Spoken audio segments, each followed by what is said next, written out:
Welcome back to our series on fall cleaning. I'm Mindy Turner with the Curry County Cooperative Extension Service, your family and consumer science agent. So, we talked a little bit last time about how we always think about spring cleaning and doing that in depth, getting ready. But really, there are a lot of things that we need to think about during the fall time to do that. So, we're going to be looking over the rest of this series at some specific things and how we can get ready for that transition into the winter time. So, last time we talked a little bit about just general cleaning, your living room, your family room, things that you need to be considering. Today, we're going to talk a little bit about the kitchen as we move from that fall time into winter and we're looking at holidays. There's a lot of things that we need to be thinking about in our kitchen area. And then we're going to follow up with bedrooms and cozy spaces and some of those outdoor tasks you need to think about for the fall. So those will be our last two segments. So like I said, today it's the kitchen. Now we talk about the kitchen being the heart of the home. And in the fall, it can become even more important as we're cooking, we're baking, we're doing all this holiday prep, getting ready for everything.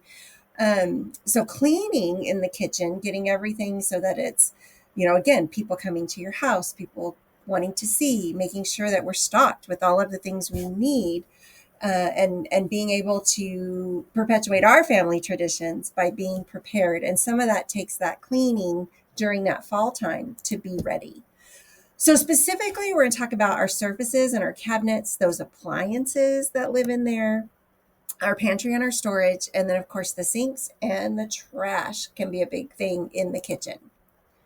So again, we have some checklists, things to think about. Hey, now's a great time. I need to do this. Maybe I do this regularly, but not as in depth. So these are great things to just, hey, now's the day that I'm going to set aside to just really, really do the deep clean in the kitchen. We're going to wipe down all those countertops, including the backsplash and all of your cabinet doors, y'all. This is the one I forget all of the time. I'll be walking by and be like, oh, we need to get that trim, those things around those cabinets. We wipe the counters off, but we don't always catch what's coming in and hitting all of those cabinet doors. So the handles, the knobs, the light switches, like we talked last time, the things that we touch and are around every day, but we don't always think to go back and wipe those off or wipe those down. So now's a good time to make a concerted effort. Okay, again, that memory of, I don't remember the last time I did that. That means now's a great time to do it. So then we also want to declutter those counters, store away the items that we don't use all the time, find them a home, a place they belong. Obviously, we have water bottles everywhere from being out working in the barns and doing stuff all summer. So it's time to get some of those cleaned and put away so that we don't have quite as many just living on our countertop. And then when we go to our appliances, now so think about, we want to deep clean that oven, and we're going to talk here in just a minute. I'm going to give you some tips on how to do that. Some of you may have an oven that's never been cleaned. I know that feeling. I get it. Maybe you're in a new apartment or a new place, or even have a newer oven that you haven't had very long. But now's a great time to check that out, figure out how to clean it. Wipe down the stovetop, the burners, wipe down the microwave, clean inside and out. You may need to pull it out some, wipe good around it. Ours sits up in the cabinet for the microwave. So it's a good time to pull that forward and wipe it some. Same thing with the refrigerator, the handles, the ice maker, all of those parts and pieces of it to get it wiped down really good. And so then while you're doing that, check the expiration on all of those items that just get stuck in the door. Oh, we're going to use that. Oh, we opened it and used part of it and we stuck it in the fridge.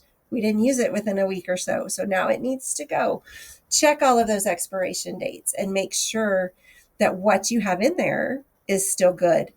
Otherwise, it's just taking up space that you don't need to use. And then think about your dishwasher if you have one. Make sure the filters are up to date, that everything on it works well. Run it through just a basic rinse cycle. They make all kinds of great dishwasher cleaners that you can run it through. You can do the same thing with your washing machine. Run it through while it's empty and clean everything so that it's good to go and ready for your next load of dishes.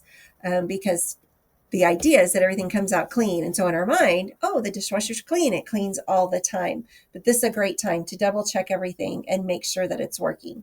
It's also a good time, all of your small appliances. Mine is usually just having to shake out the toaster, right? Get all those crumbs out. Wipe it down. Wipe down the coffee pot. If you have a stand mixer, things that, yeah, we get it out and we use it and we wipe it off. But other times it's just sitting on the counter. So as we're getting ready for fall, we know we're going to want to walk into our kitchen, be able to use it and do the things we need to do. This is a great opportunity to make sure that it's all cleaned up and set where it needs to be. So same when we talk about your pantry storage, it's a great time to empty the shelves, wipe them down, get rid of things that are expired, things that are stale. I have stuff that's not necessarily expired, but sometimes when teenagers get in the cabinet, it doesn't always get closed appropriately or sealed like it should. So it may just need to go. Organize your dry goods, your baking staples, the things that you know you're going to need for your fall and winter recipes. Maybe move those to the front. Again, now's a good time to check.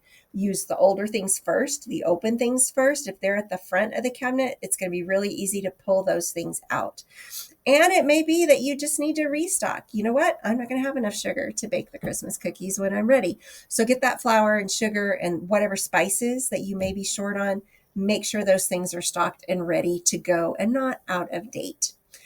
Scrub the sink and the faucet. Baking soda or another type of general cleanser is a great way to do this, to make sure that it's clean and ready to go and it'll be fresh. If you have a garbage disposal, a great way to work with that is run some lemon slices through there or put in baking soda as well and get that, again, clean, freshened, gets all those scents, kills whatever's kind of lurking and living down in there that you can't always see. And then wash the trash cans and your recycling bins. Again, we put a bag in it, we take out the trash and we go. And so this is a great time to just stop and go, hey, this lives in my kitchen. It probably needs to be cleaned. So take a minute and get all of those things done. Now, for some of that extra cozy kitchen, if you have kitchen curtains, table runners, rugs, things like that, get those washed most of the time. Take everything down, throw it in the washing machine. Or we talked about in our living spaces, sometimes we just vacuum those things down. Replace your dish towels with, if you have seasonal ones, or maybe you just need new ones. I have some that just need to go away, right? So switch out some of those with what you may have pushed back in the back of the drawer because you haven't used them since last fall. Add a fall scented candle for that warmth. We talked last time about simmering that fall potpourri on the stove to give it that great scent. So there's all kinds of fun things that you can do just to make it more homey and get you in that fall spirit. So I said we would talk a little more about cleaning the oven. This is such an important thing. All of the things that go in and out of our oven. And we always think, well, it doesn't make that big of a mess. But I know sometimes then I look and I'm like, huh. The other thing to consider as you're moving into doing all of your baking, grease buildup within your oven will adjust the temperature. So know that it may get a little hotter and cook a little hotter if there's more in there that needs to be cleaned. So having it good and clean before you move into all of your holiday cooking and baking is a great idea. It's best if you can remove the oven racks before you clean it. You can wash them separately. Warm soapy water is great, or even soak them overnight. You may have to put them in the bathtub. They won't fit in most of our sinks. But so dish soap is okay, maybe a little baking soda to get whatever grease, if you've got old stains, whatever on those racks. That's a great way to do it. And then another helpful tip, vacuum or sweep out those crumbs from the bottom before you apply the cleaner. Now, I don't always think to do this until the oven's hot, right? You go to put something in there like, oh, there's crumbs in the bottom. And so this is a great time. We're going to clean the oven. That's all we're going to do is clean it, do these things first, and it's prepped to go. Now, if you're going to use a store-bought cleaner, we want to think about a fume-free oven cleaner, if at possible, if you can get one. You're going to spray it generously on the interior surfaces and try to avoid the heating elements, which I know can be difficult. Close the oven and let it sit. Now there's going to be directions on that bottle for whatever kind of cleaner you're using. So follow those. Sometimes you just let it sit. Sometimes you need to heat it and have it be hot when you spray it in there. whatever that is. Sometimes you can let it sit overnight. 20 to 30 minutes is typical, but depending how dirty and how much you want to do. So then you're going to wipe it clean, damp rags, or even paper towels, but rinse the surface as well so that you make sure you get all those chemicals off before you use your oven again. If you don't want to use a store-bought chemical cleaner, there are some natural methods you can use. This is a really simple one. You just make a paste with some baking soda and a few tablespoons of water until it's spreadable, till you can spread it out. Then you're going to spread it out inside the oven. So just good old baking soda and some water. Apply it to the bottom, the sides, the door. Again, we want to avoid that heating element. We don't want to put stuff on there. Let it sit overnight, or at least 12 hours if you've got a really big buildup within your oven. And then wipe it clean. Again, use a damp cloth or a sponge. You can spray vinegar, mist vinegar over whatever remaining baking soda, because it will dry out and stick in there, and then it will help it foam up. And you can wipe that again and on some of those especially tough spots.